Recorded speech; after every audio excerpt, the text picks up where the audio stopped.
Great. So welcome to everybody joining online to our COP27 Métis panel speaker spotlight. And with that, I'll pass it over to my colleague Dylan to get us started. Thank you.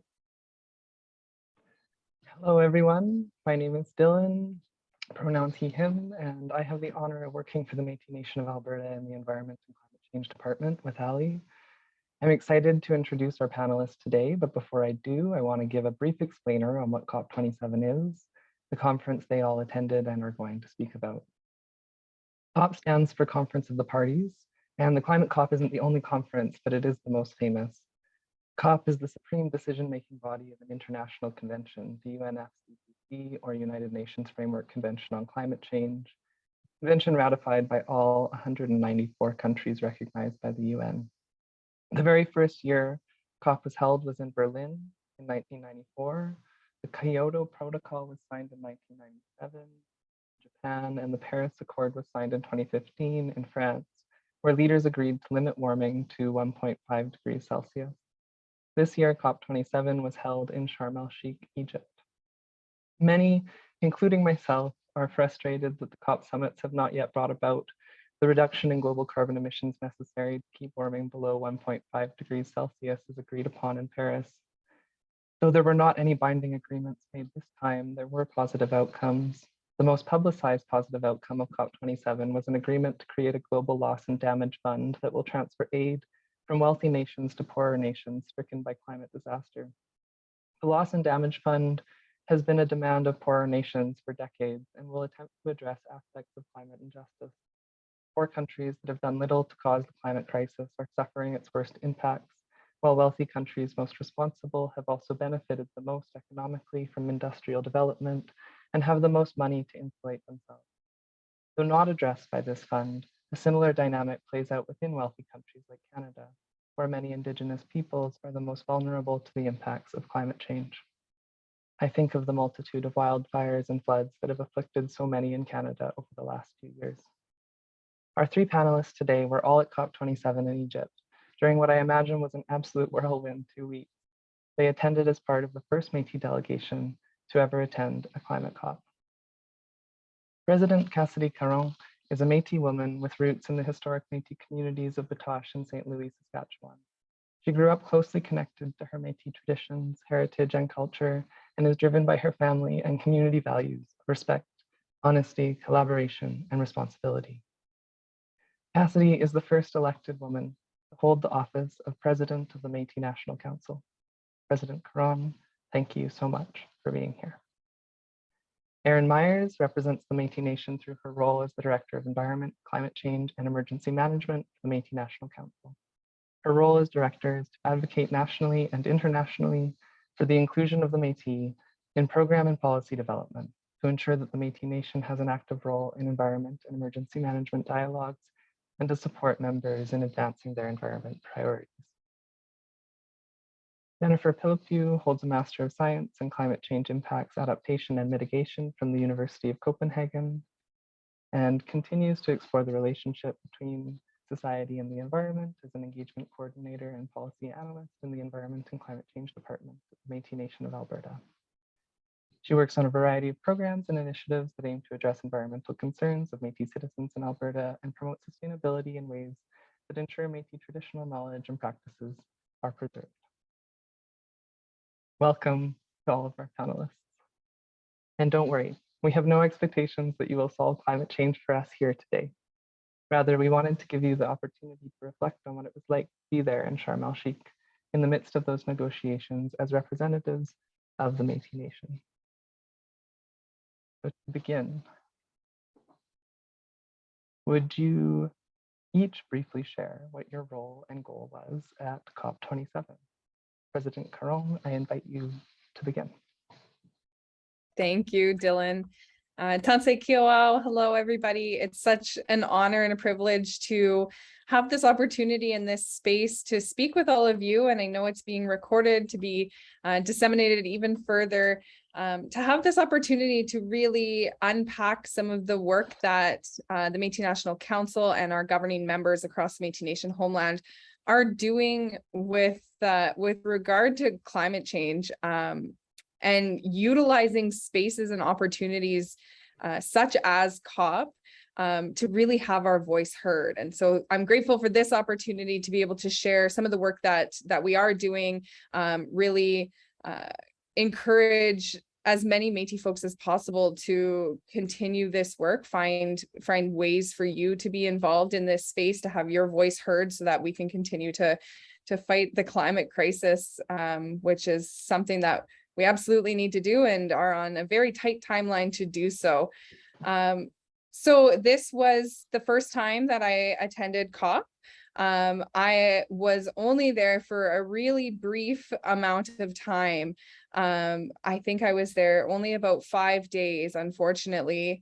That's all my schedule allowed me to be there for. But within those 5 days, a lot happened. It was the early days of COP where we had the opportunity to spend time with the International Indigenous Peoples Caucus, a group of Indigenous people from around the globe who are trying to work together to take up space, to have their voices heard in these international spaces, to ensure that we can tackle this climate crisis, because we know that Indigenous people are disproportionately affected by the climate crisis.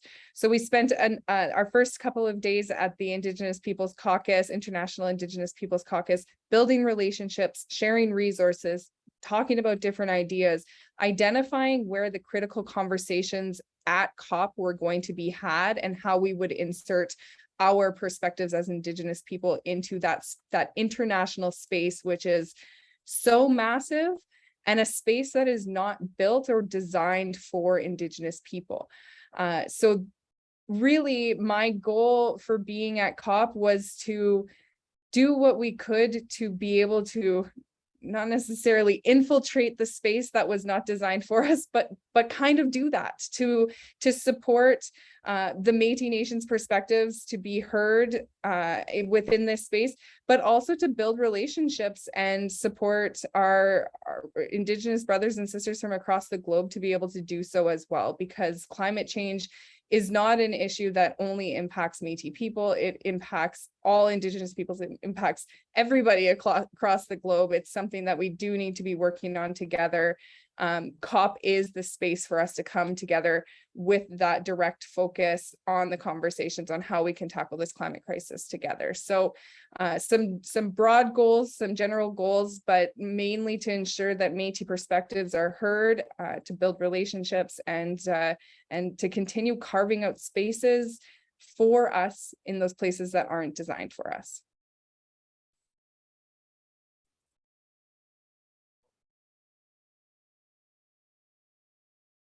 Oh, Dylan, sorry, we can't hear you there. Thanks for that, President Caron. Maybe I'll pass it over to Erin, if you could just briefly describe what your role and goal was for this COP. Thanks. It's always difficult to follow President Caron after those really insightful words, and she said it beautifully, and really happy to be here. Thanks for having me today and to share my perspective from a technical place. This was my third COP, and it was a really exciting time to have a Métis delegation on the ground, as well as leadership on the ground for the first time. My role at COP is really to follow some of those negotiations. I was there for about 2 weeks, so a week before COP started, because we have, as President Caron mentioned, the International Indigenous Peoples Caucus, which meets to start planning about how we're going to position ourselves for some of those negotiations coming forward, what areas do we need to focus and ally on, as well as I'm a part of the local communities Indigenous peoples platform that has a facilitated working group, and it's a recognized body of the UN, which is historic in itself, that there's an Indigenous peoples and local communities platform that has a working group that's trying to advance Indigenous rights and policy and language throughout UN processes. So MNC has a role there, and I sit on the North American working group of that facilitated working group. And in the past, I remember my first COP, I was all by myself. It was Madrid, And my role there was to follow negotiations and advocate for Indigenous rights within negotiated text, and to support the leadership at the time, or whoever leadership at the time decided would attend. So I would support that person. And it's a lot to just go in and try and figure these things out, and to be able to represent the Métis Nation in a good way. And so this year I was very proud and humble to not to be able to witness the incredible dedication and expertise of mostly young Métis women that were represented in this international venue.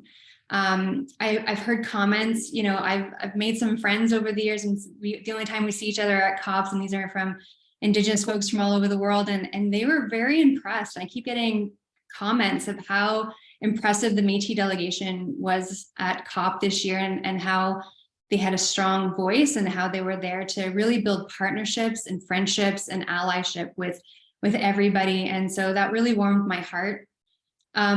I didn't get to follow a lot of the specific negotiations this year because we had this delegation, because I really wanted to ensure that our delegates felt safe and enjoyed their experience. COP, in my opinion, is a bit of a rodeo. You're just trying to stay on and figure it all out. And I couldn't have done it, honestly, without my teammate, Dane D'Souza, who really led the delegation and supported the delegation and got badges for the governing members to be able to participate. He was there the second week. Like I said, I was there pre-COP as well while President Caron was there, and a bit of the first week of COP. But he really supported the second week and a half of COP, and we had an event space. And as well, you know, my big takeaway, I was supporting Canada with AFN and the Inuit Circumpolar Council and the development of the Canadian Pavilion, which was also very historic. Canada's never had a pavilion.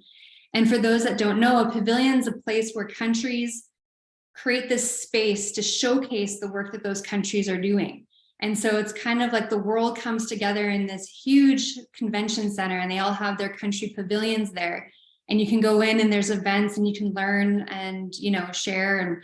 And it's a really interesting space. And the biggest highlight for me was, well, the second biggest, besides how proud and honored I was to witness our Métis delegation on the ground, but Canada had its opening ceremonies. And when we were supporting the agenda development, the opening ceremony, for some reason, I didn't realize, but I assumed there's going to be NGOs and industry and provinces, as well as Indigenous leadership, opening the Canadian Pavilion.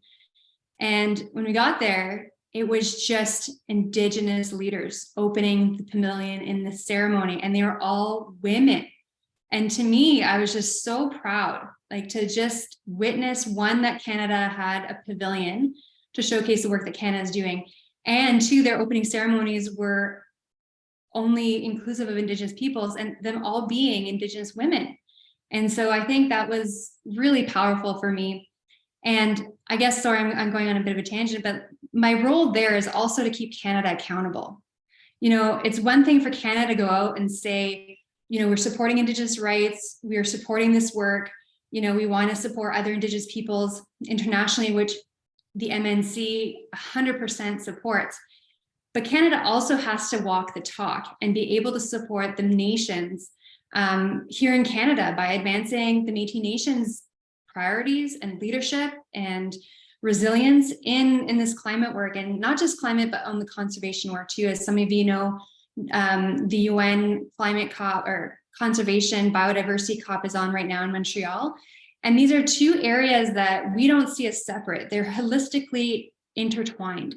And so, you know, my job for a long time at these COPs is to support Canada and to ensure that Canada is walking the talk, and not just saying these things internationally, but also ensuring that Indigenous peoples here in Canada are advancing our climate priorities, and Indigenous peoples are advancing their vision for addressing the climate and biodiversity crisis, and building that resiliency and sharing with others and building those bridges. So It was really, for me, it was a really powerful COP. And I can come back to some of the specific issues like you talked about, Dylan, about loss and damage and those announcements, and particularly what that means for the Métis Nation and how we want to advance those internationally as well as nationally. So I'll leave it there for now, and happy to have questions, and over to you, Jen.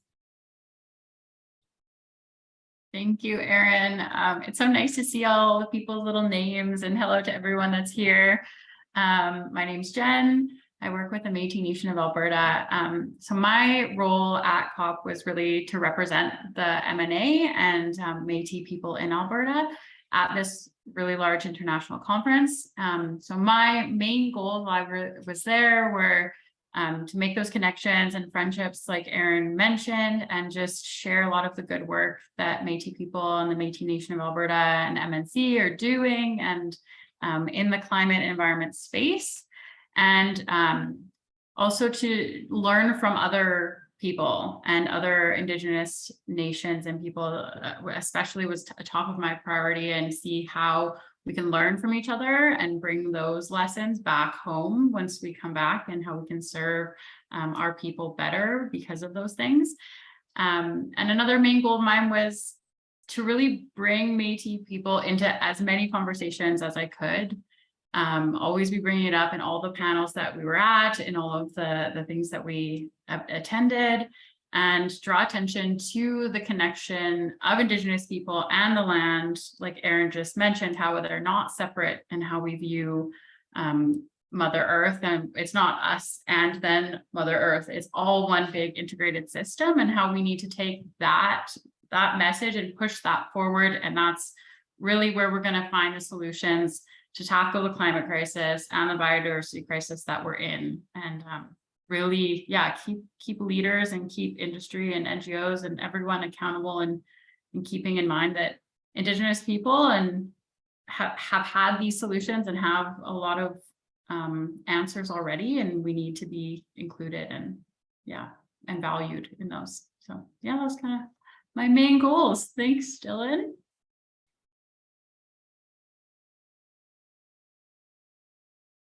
Oh, I think we're still having a bit of an audio issue there, Dylan. Sorry. Everything worked in all of our test runs, of course. No. Oh my gosh. There we go. We can hear you now. Can you hear me, Ali? Amazing. Okay, well, I'm very glad to say that I was able to hear all of that. And I'm so glad that you were all there. You're all so articulate and brilliant.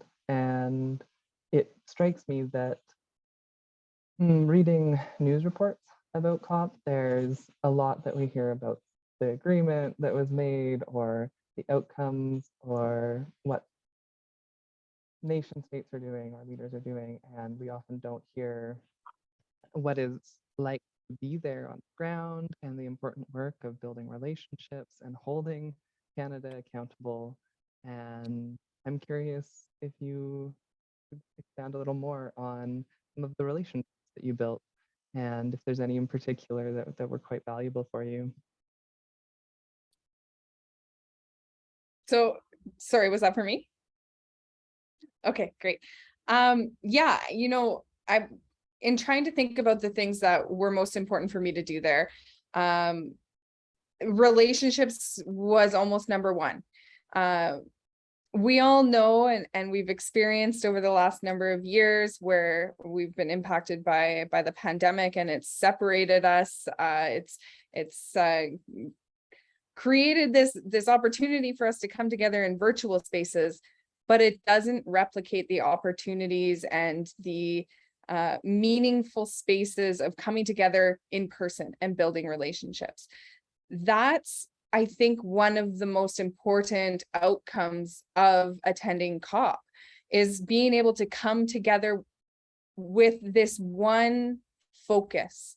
We're all so incredibly busy in the lives that we lead, their jobs and our families, and hopefully trying to sneak some fun and relaxing time in there as well, that, to be able to go to a space where you're going to build relationships, but those relationships are going to be all focused on tackling the climate crisis. I know that's not an easy topic to all come together around, but to have that hyper focus on an issue and be surrounded by thousands and thousands and thousands of people who are all there to do the same thing is an extremely rare opportunity in our world today. And it was so fascinating to be in this one ginormous space. And when I say ginormous, I grew up in a town of 3,500 people. The space where COP was held was bigger than the town that I grew up in. The amount of steps that we logged each day to go from meeting to meeting, venue to venue was incredible. I was told to wear running shoes, and I'm so glad that I did, because sometimes we were running between event spaces to do this. So that's part of the physical of what it is like to be at COP. But the space that you're in, going from the strictly Indigenous only space with that focus was fascinating. To go to the Canadian Pavilion where of course there was, government officials that were there, there was NGOs, there was just Canadians who were interested in being there, but also folks from around the world who wanted to know what Canada was doing in these spaces. That was a different opportunity to build relationships. I had the opportunity, of course, to meet with our Minister of Environment and Climate Change while we were there, and continue to build the relationship with Minister Guilbeault in this space. And again, it's to be able to be together with this one focus. I think that was the biggest takeaway for me for COP, because of course you're there and you're in this absolutely enormous international space talking about this enormous global issue. It's extremely overwhelming, and can be challenging to think, we're not making the progress that we need to be making on this issue, because it is so big and it's such a big piece to take a bite out of and chew on. But to know that we're all there with that focus, that is a step towards coming together and finding these solutions. I would say that was something that really resonated with me while we were at COP.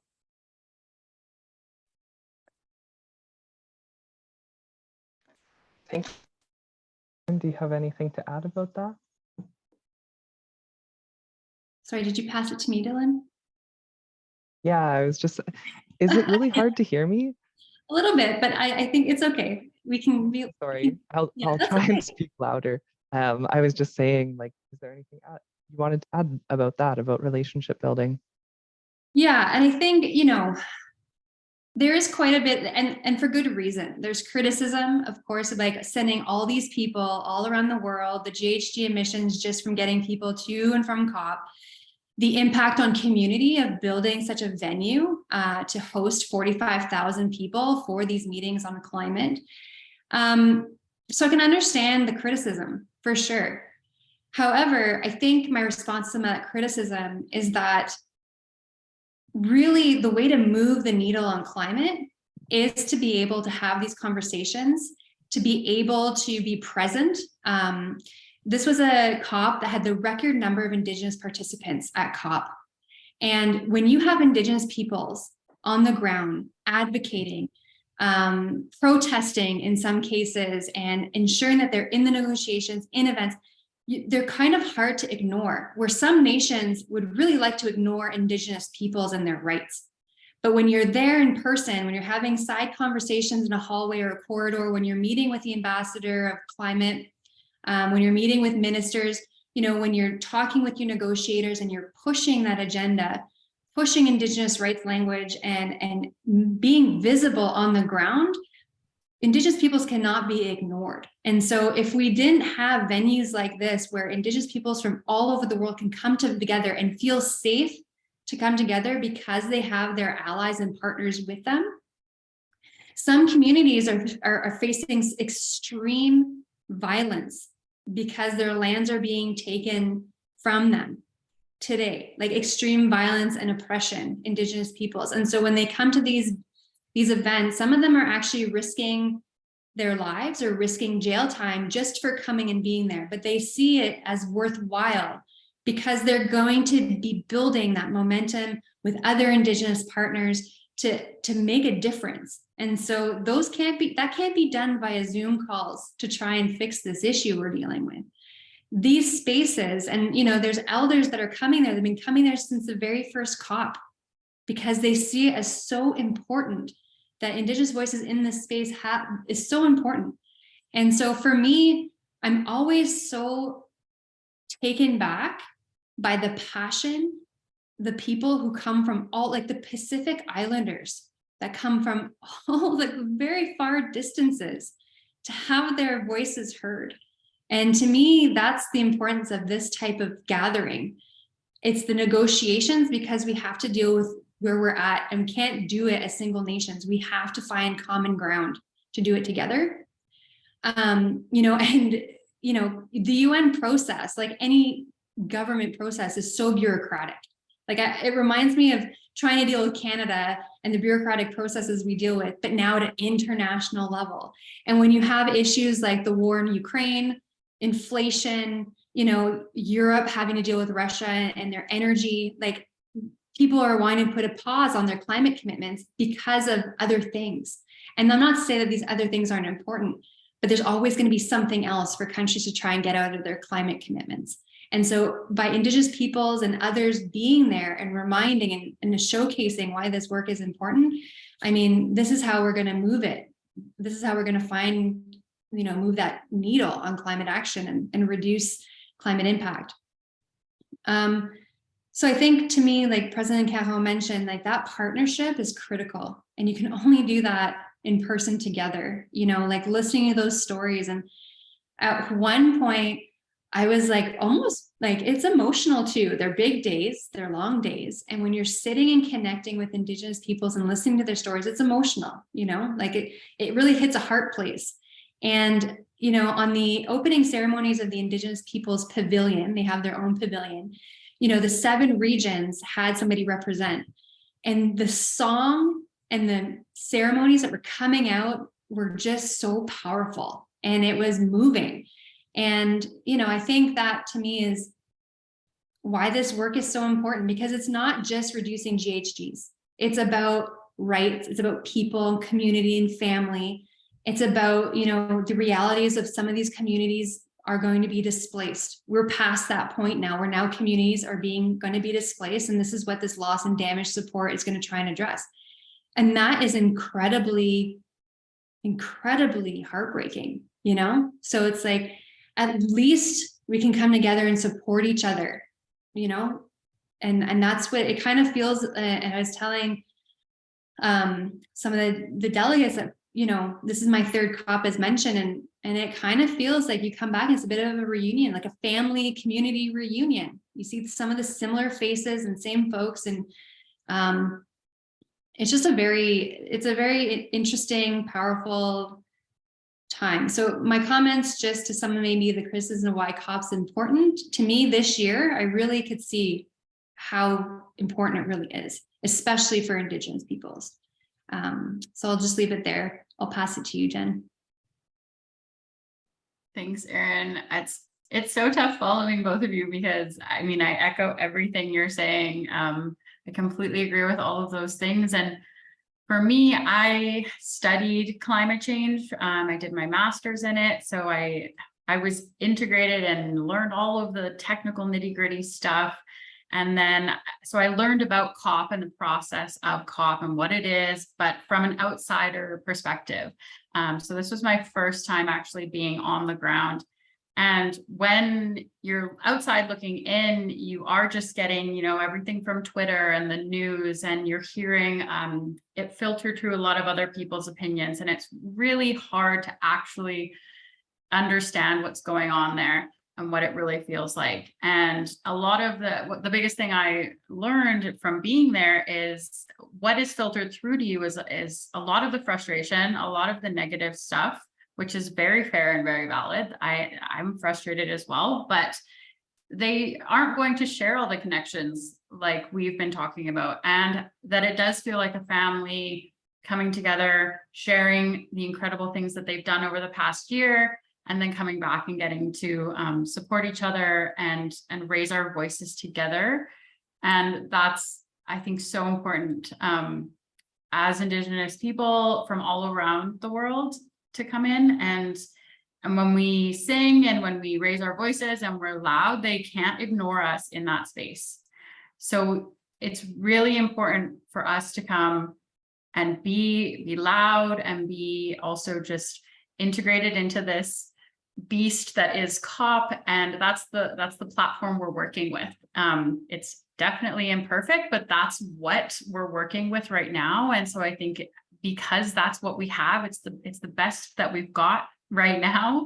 We have to kind of be in that space and do our best while we're in that space at elevating the voices of our people. So yeah, that's just kind of just to add on to what President Caron and Erin have said about COP and being on the ground. It's definitely a different perspective, but I hope we can share that with everyone here today so that you can maybe get a taste of that being on the ground.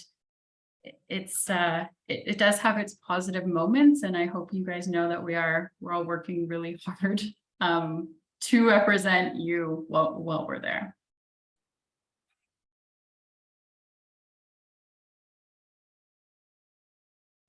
Oh, Dylan, I don't know what's going on, but we can't hear you.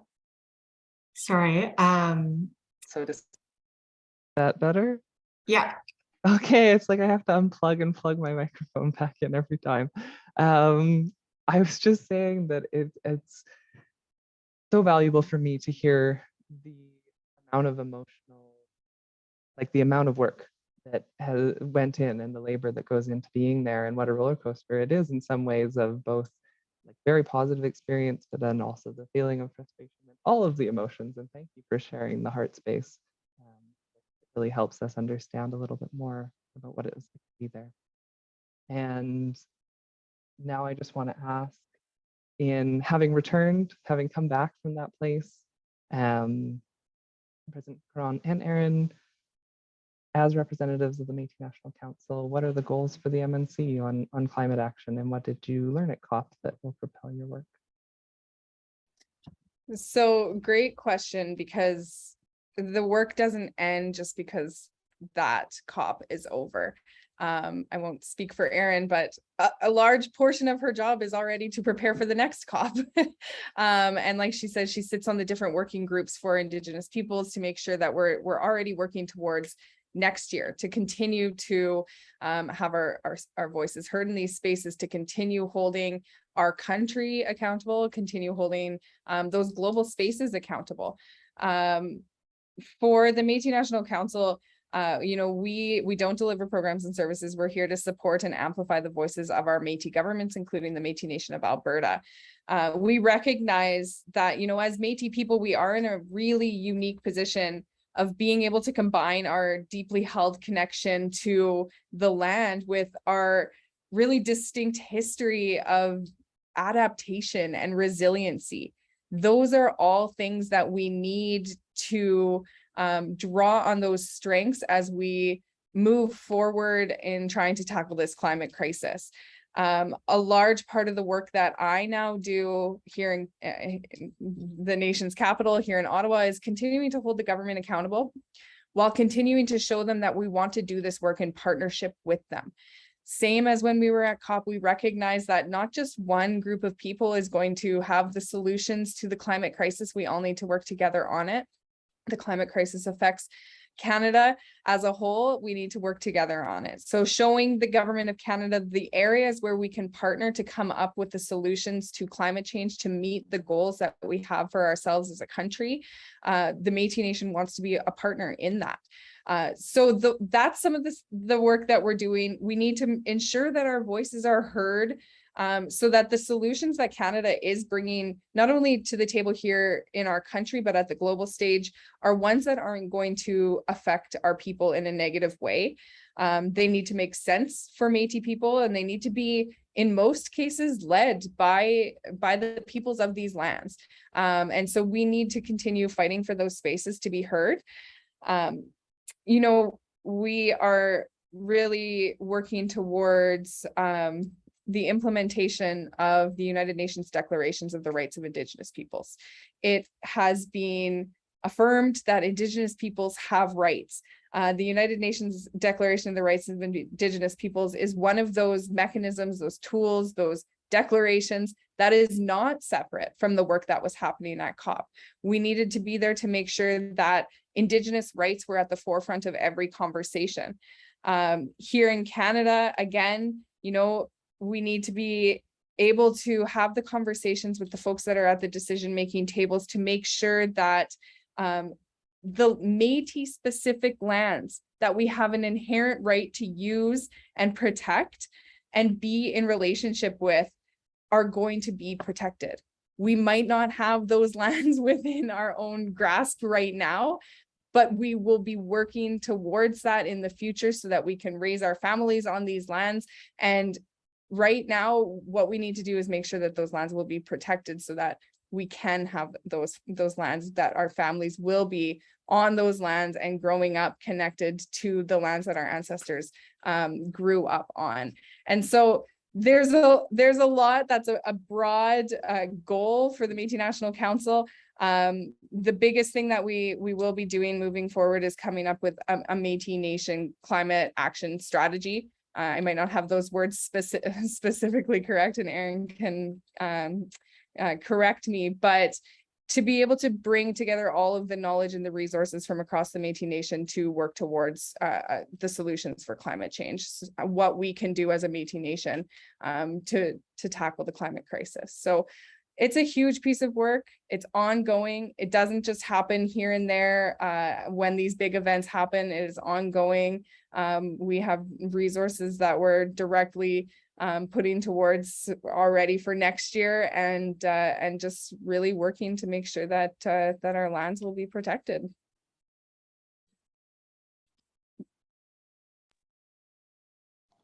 Yeah, not much to add Great, to those great words from President Caron. 100% exactly what she said. I mean, I think from the Environment Department's perspective, you know, we are going to have a debrief for the delegation. You know, my role is to really, so I want to support, the team wants to support, MNC wants to support governing members in advancing this work on environment. And so, you know, moving forward to the next COP, you know, we're going to be debriefing with the environment teams at each governing member and see how we can do it better, how we can, you know, learn from this first time, and how we can make it easier for the next time. You know, for me personally, in my position, I have commitments to follow. So there's the new announcement on loss and damage. Unfortunately, that announcement did not include Indigenous rights language. So here we go again with now pushing in prep for the next COP to include Indigenous rights specifically, because as we know, when countries are dealing with impacts from climate like fire, flooding, erosion, rising sea level, many of those people are Indigenous peoples that are being impacted. And it's not just, oh, we're going to pay you for the loss of community, but we're now also talking about cultural losses, spiritual losses, ceremonial losses that are tied to those lands that are now being lost, that are now going underwater. And so for them to advance climate finance or loss and damage finance without Indigenous specific language within those texts creates much concern. And so, you know, our role is again to be working with AFN and ICC and Canada to ensure that negotiators are going to be really pushing for Indigenous language to be included in loss and damage, funding moving forward. And so they just came to it now. And so the next couple will really be hashing out some of the details and language around what is incorporated in loss and damage financing. So that's something that we'll be working on. And yeah, and I just want to say, like, we're doing this together as a team, you know, MNC team, governing member team, citizens, supporting governing members. Like, we can't deal with climate alone. And so another piece too is bringing the conservation side, the water piece, wetlands, species at risk, all of them are interconnected. And so learning what we'd learned from COP, learning what we're going to learn from CBD meetings currently happening in Montreal, and what that means for our work nationally and how we can continue to influence nationally is going to really be the focus. So yeah, I'm just excited to see what next COP looks like and what that road looks like in partnership again with governing members and with governing members and their citizens. So stay tuned, I guess, for sure.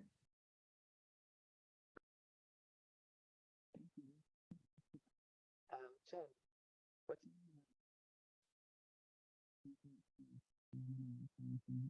want to bring back? Sorry, Jen, you muted. Sorry, I couldn't really hear Dylan. If you Sure. Do you want me to? I can re-say the question as Sure. well. Looking forward, how do you see the MNA participating in climate action? And what did you learn from your experience at COP27 that will influence your work? Also a good question. So the MNA has a climate action plan. I'm not sure if anyone has seen it. We can maybe link it as well, Ali, to everyone that's joined. So some of the main goals in that climate action plan are greenhouse gas reductions, and Ali talked about the Métis Crossing solar project. So we're kind of getting going on that. There's also education and awareness in that, and developing capacity and providing opportunities for citizens and the MNA. So step one was, developing that plan. It's lovely to have a plan, but it's even better when you can start doing real things. So I'm really glad that we have that solar farm it's going to be getting going in this summer, you said, Ali, which is awesome. And then the next thing for me is getting out and speaking to MNA citizens. So we are going to be coming to different towns and cities in 2023, and we'll be announcing that. So keep an eye on our social media, everyone on the call, and talking about our ski project and asking about concerns, asking about experiences with environmental impacts and climate impacts in communities, and really just trying to bridge that connection between us at the MNA and our citizens.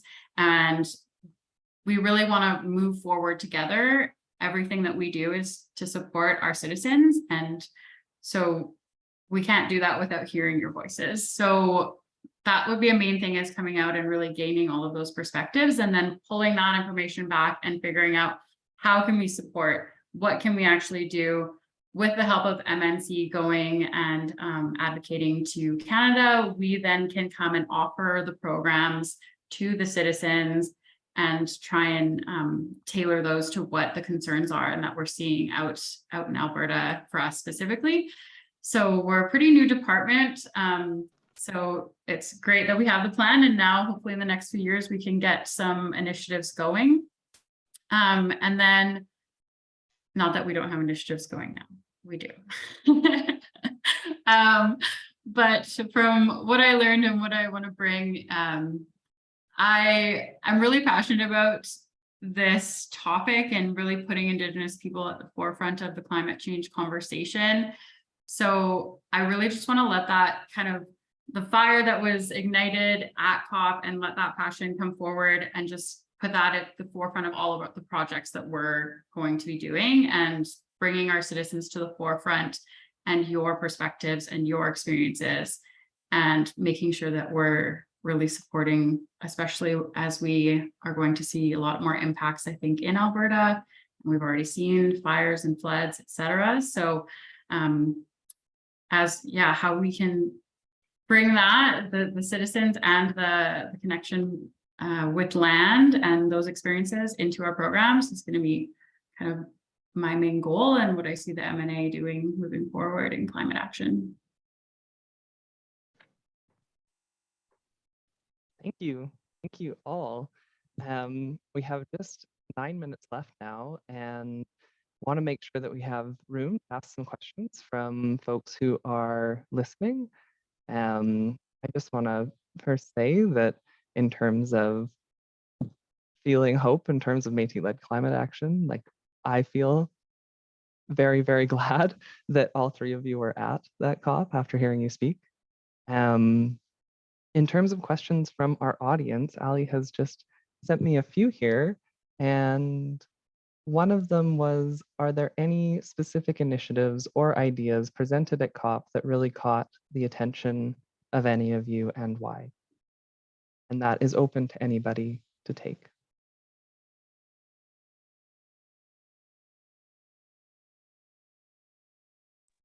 Jen, you're muted. I think specific programs that came out there, we talked about just changing narratives. There was a few groups that were looking at changing climate narratives in like pop culture and in bringing environmental conversations just into entertainment, into books, into just our general conversations and what we're presenting. And so I think that one really hit me was, how do we actually elevate the climate conversation and the environment conversation into just general society and make sure that we're pushing the narrative to change in that sense. And it's just the little ways we can do that. So that one just kind of was the first thing to pop to my mind. There was so many talks we went to, so I might have to take a second to think of any other ones. Yeah, do Erin or President Caron have anything to add to that, or I can move to another question too? Yeah, no, I think so before COP started in the local communities initiative platform, there's quite a bit of discussion around education, which kind of leans on what Jen was talking about, you know, so just to backtrack a little bit, like one of the comments is that we're in a climate crisis because people as individuals are disconnected from land, their territories, their waters. It's our disconnection that's causing these issues. And so, you know, there was a very strong knowledge keeper from Australia who talked a lot about education, where we have to have these conversations. And at this point, because we're dealing with colonial systems or whatever, but in the school system, we have to get kids back on the land. We have to reconnect people. And so it's hard because a lot of the population are living in urban settings, which is awesome. That's fine. But it's just, we have to find ways to reconnect. And so he was talking a lot about education. And he was saying, you know, like Indigenous elders, you know, they grew up with PhDs in astronomy and PhDs in plant, you know, biology and PhDs in all these areas of knowing because they're on the land, you know. And so we just have to find ways, and they're really advocating that we would not be in this situation if we just reconnected. And so trying to find ways in school systems to get kids back on the land, talking about climate. You know, my kids, I have a 10 and a 7-year-old, and they always wonder what I do. And so, you know, I talk to them all the time about climate, and I'm lucky. I live on 20 acres out in the bush here. And so, you know, we're always talking about it. And yeah, it can be scary.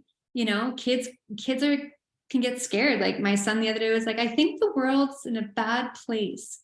And I was like, well, you know, the world is hurting, but our job is to try and make it better. And that's where we have to find the stories of hope. And that's why these community connections are so critical.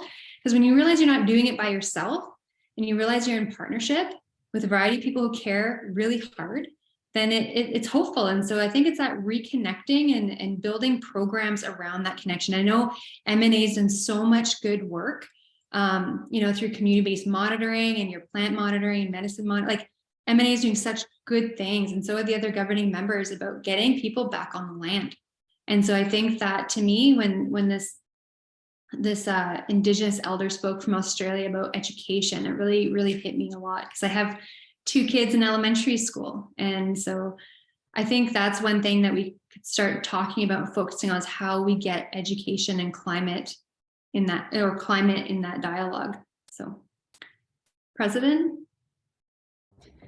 Yeah, I think, you know, one of the most inspiring events, talks, sessions ended was the one that it was a closed session for youth, for young people who had the opportunity to end COP.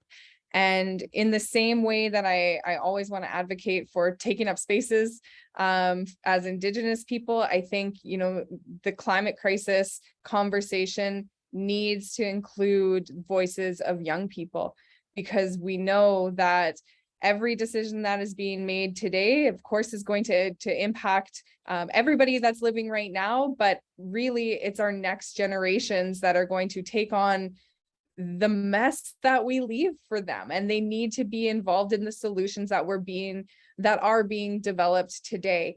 So there was a very large delegation of Indigenous youth who were able to attend COP when I sat in on the closed session for youth, and I was able to because I am still a youth myself. It was so wonderful to see that there was a huge delegation of Indigenous youth, but just young people from around the world who are so passionate, educated, dedicated, who have solutions. They had their own space to come together to talk about what they're doing, what they want to do. And then a few days later, have the same group of young people who had that closed space to meet together to present the discussions that they had to states. So folks who are in decision-making roles across the world, those folks who are going to be going to the negotiators at COP, to be able to bring those youth voices to the table to develop these solutions for climate change. And so I think that's where I was outside of just the specific Indigenous spaces, was most inspired and grateful to see such a huge delegation of young people in attendance.